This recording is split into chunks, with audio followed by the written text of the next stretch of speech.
Assalamualaikum warahmatullahi wabarakatuh. Perkenalkan, nama saya Liliana. Di sini saya akan melakukan presentasi tentang trematoda.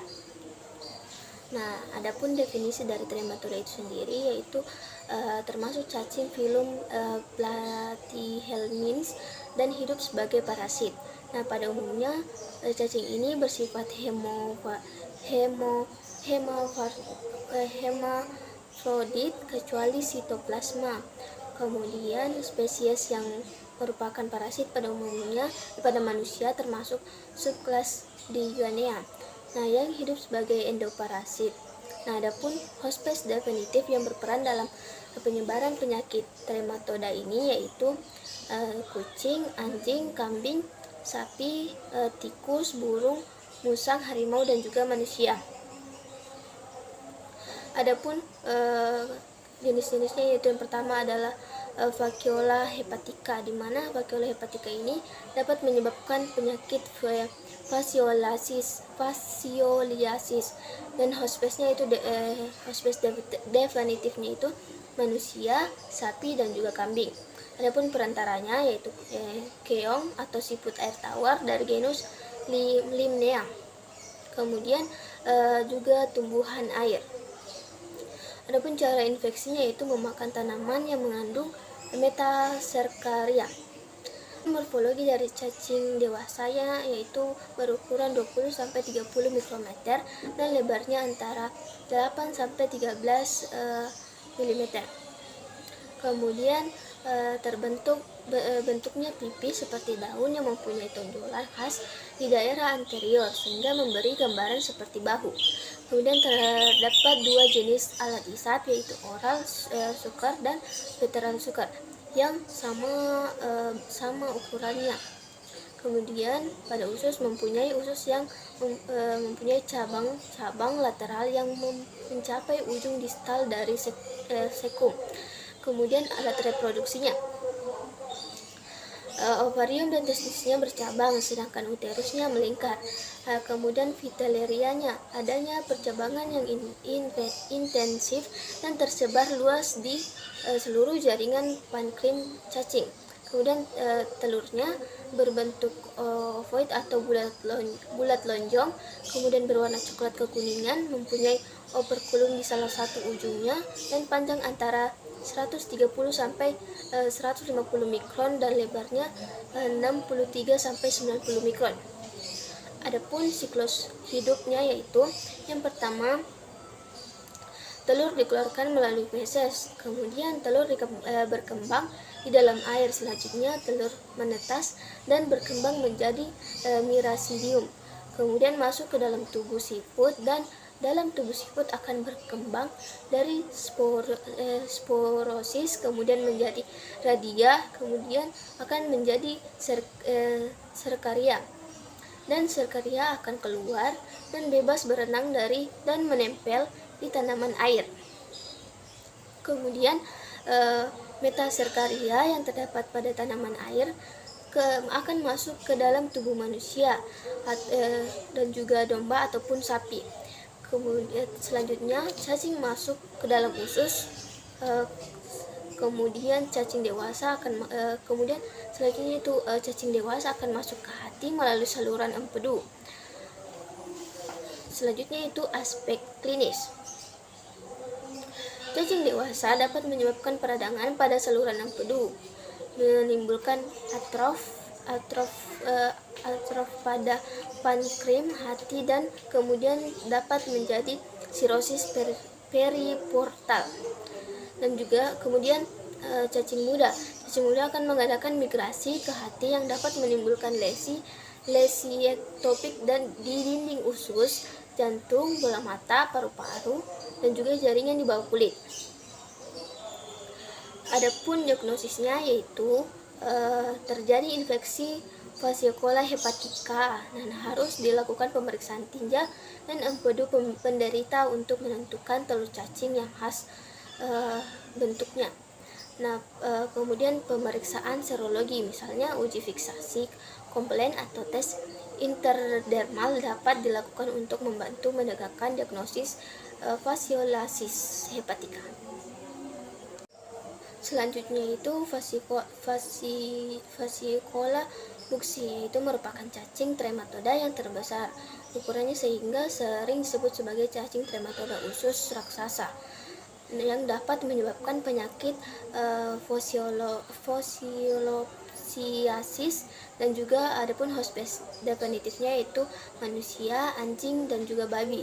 Nah, cacing ini membutuhkan perantara yaitu keong air atau sekmatina atau giraulus atau hipeutis dan tumbuhan air.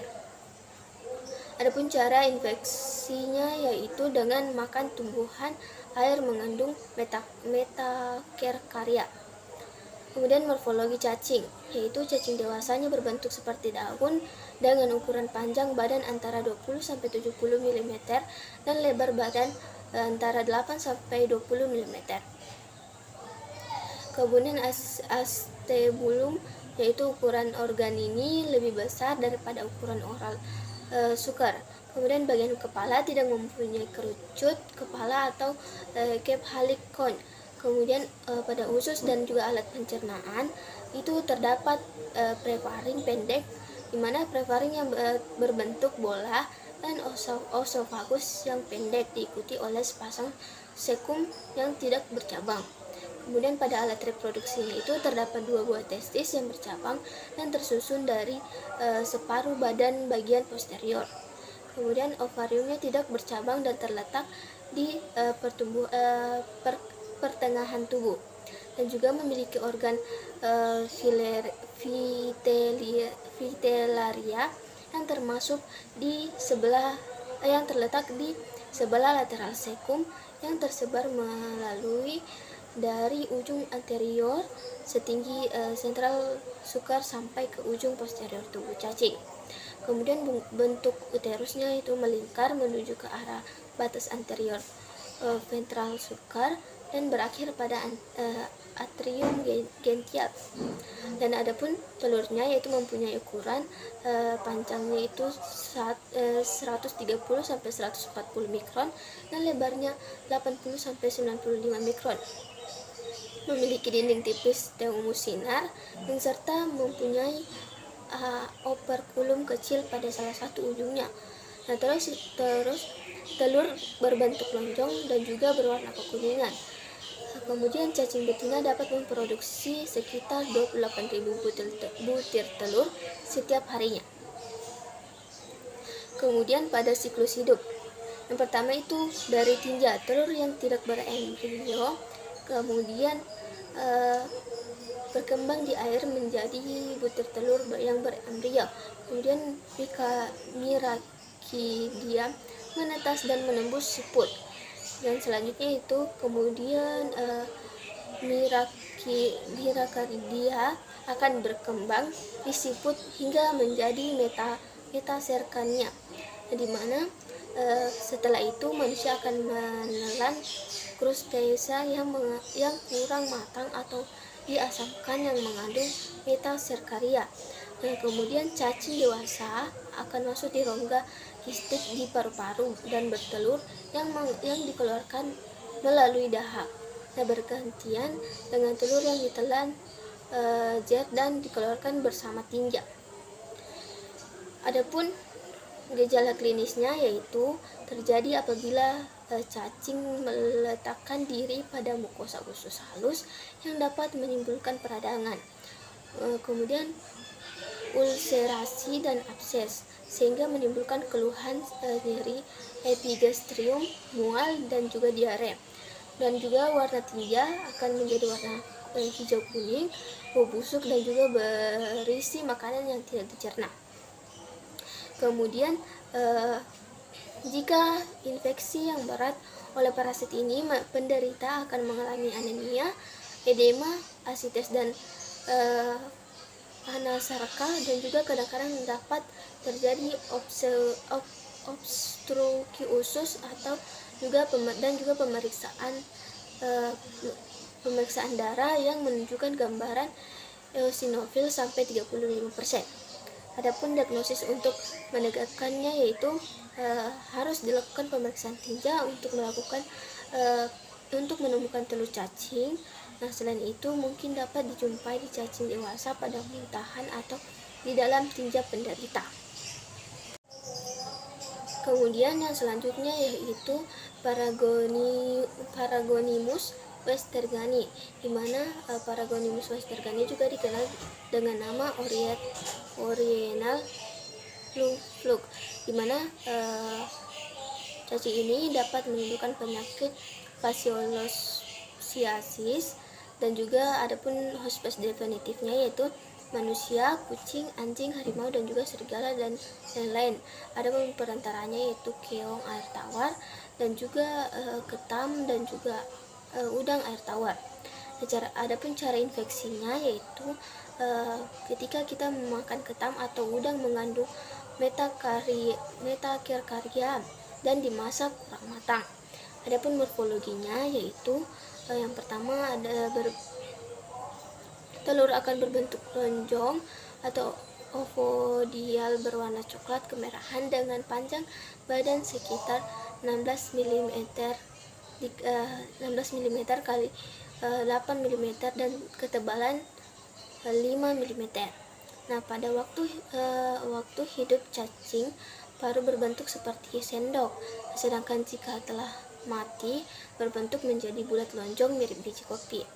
Nah, kemudian kutikula cacing ini memiliki kutikula berspina yang merupakan ciri khas morfologinya. Kemudian suker yaitu cacing paru mempunyai dua jenis alat isap, yaitu oral suker dan ventral suker yang sama besar. Kemudian Vitellaria atau kelenjar Vitelin ini mempunyai banyak cabang, yaitu 20 memenuhi seluruh bagian tepi badan parasit.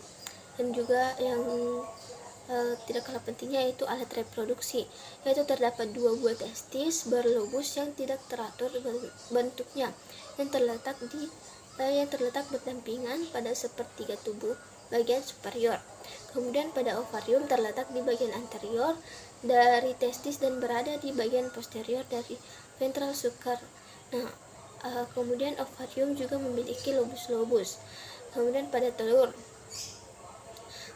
Paragonimus berwarna kuning kecoklatan, berbentuk lonjong dengan ukuran sekitar 95 sampai 55 mikron.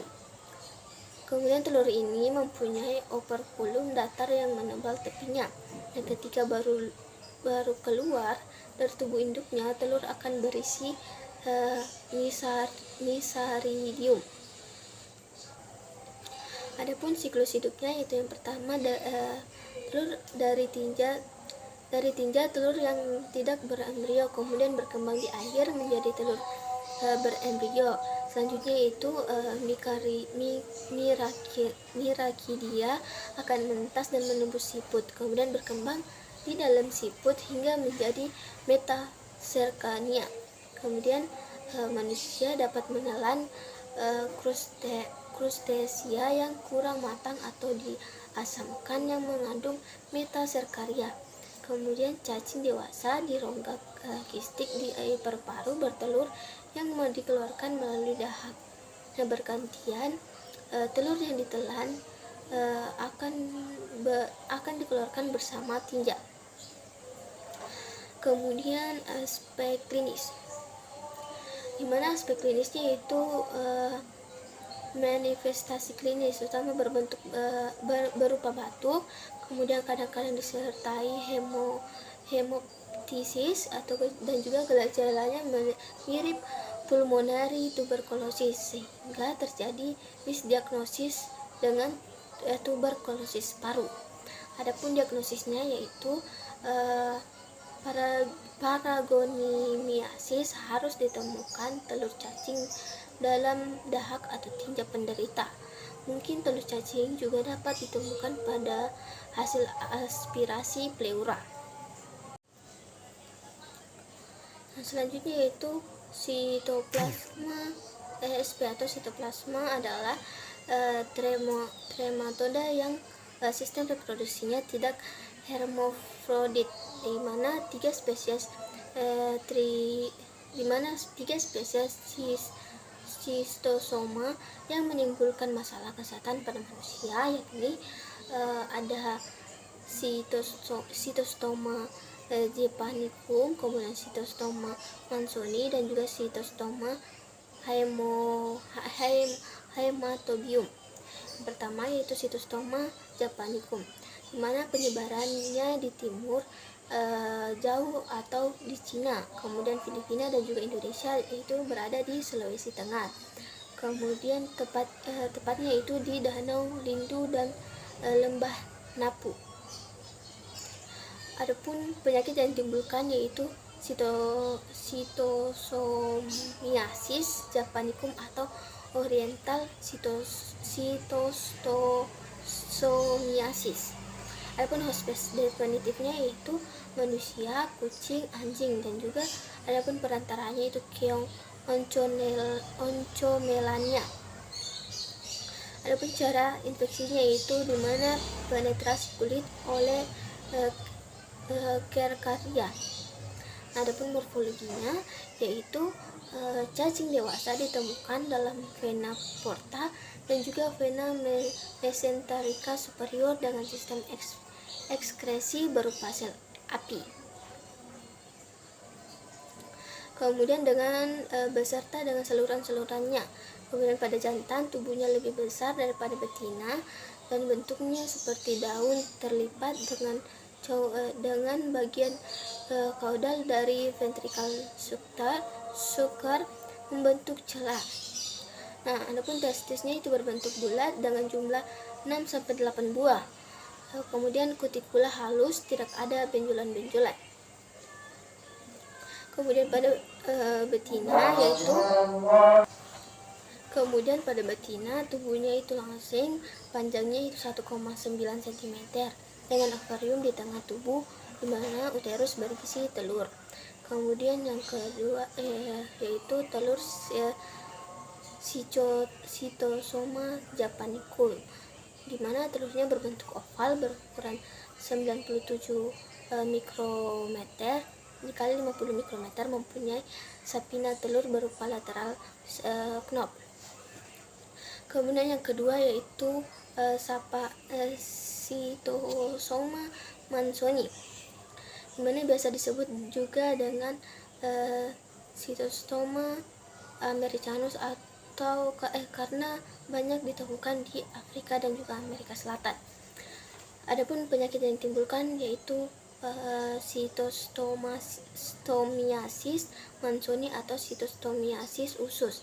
Kemudian adapun hospes definitifnya yaitu manusia dan juga kera. Perantaranya itu keong air tawar dan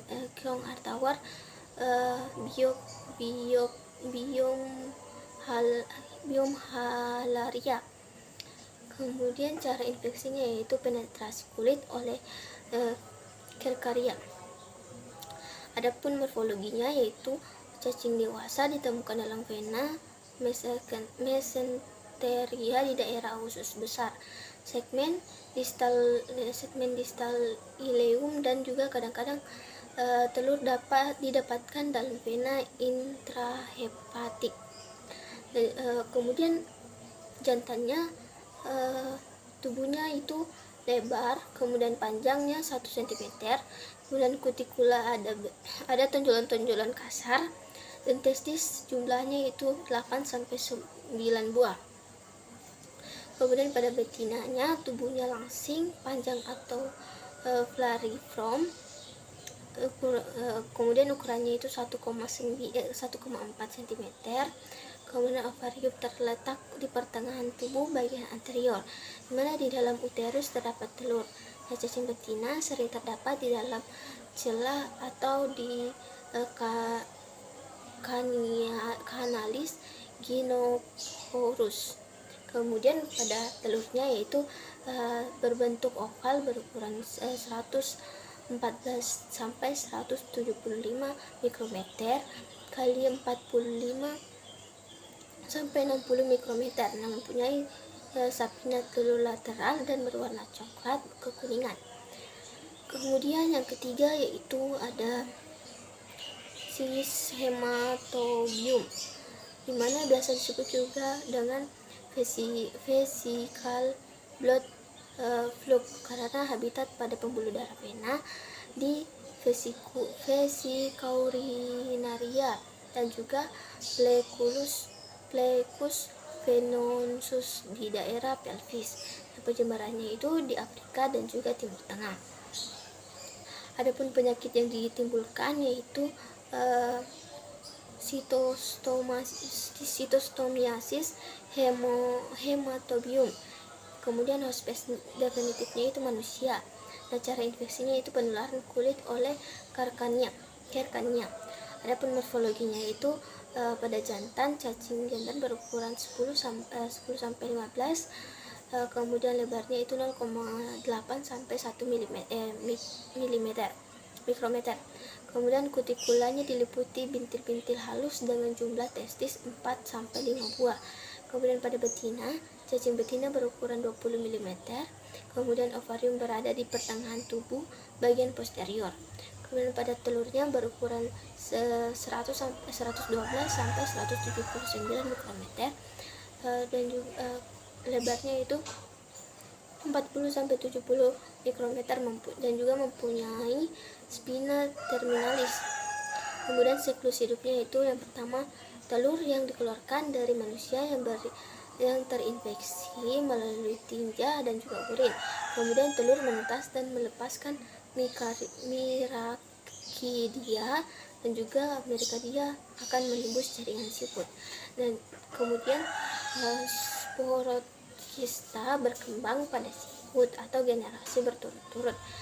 Kemudian akan berenang bebas sikaria dilepas dari siput ke dalam air. Selanjutnya itu sikaria menembus kulit dan juga sikaria akan kehilangan ekornya saat penetrasi dan menjadi sitosomulae, dimana kemudian akan bersirkulasi dan juga akan migrasi ke darah portal di hati dan pematangan menjadi dewasa. Dan cacing dewasa berpasangan akan bermigrasi ke venula mesenterica usus atau rektum. Kemudian akan bertelur dan bersirkulasi ke hati dan dikeluarkan melalui tinja. Kemudian plexus vena kandung kemih. Kemudian telurnya akan mengeluarkannya di dalam urin. Adapun aspek klinisnya yaitu 3 tahap klinis pada sitosomiasis, yaitu masa inkubasi biologis, kemudian tahap stadium akut dan juga tahap stadium kronis, di mana masa inkubasi biologis waktu antara saat masuknya sikaria menembus kulit sampai saat terjadi cacing dewasa terjadi kelainan kulit gatal-gatal dan juga disertai keradangan akut pada hati. Kemudian tahap stadium akut. Nah, pada tahap stadium akut terjadi akibat terbentuknya telur cacing. Kemudian terjadi kerusakan jaringan di pendarahan dan pembentukan pseudoabses dan juga pembentukan jaringan ikat.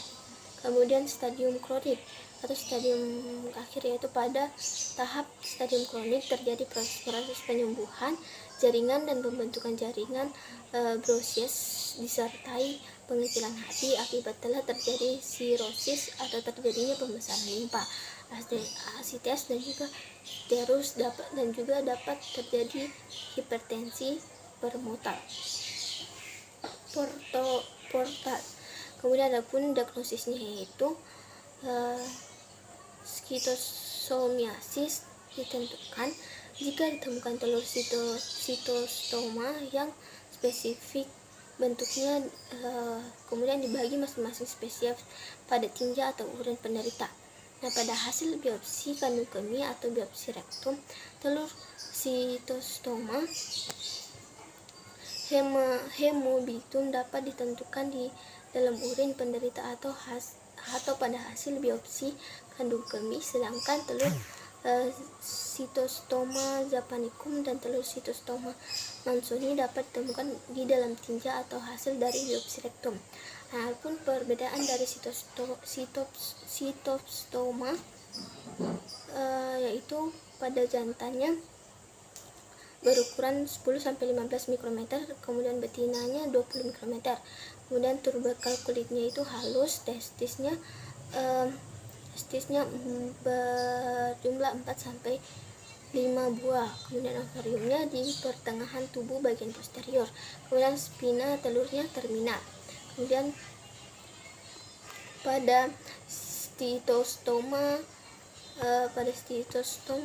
japanicum jantannya itu 12-20 mikrometer, betinanya itu 26 mm. Kemudian tuberkel kulitnya itu halus dan testisnya itu berjumlah 6-8 buah. Kemudian di pertengahan tubuhnya terdapat ovarium. Kemudian spina telurnya itu berupa lateral curve.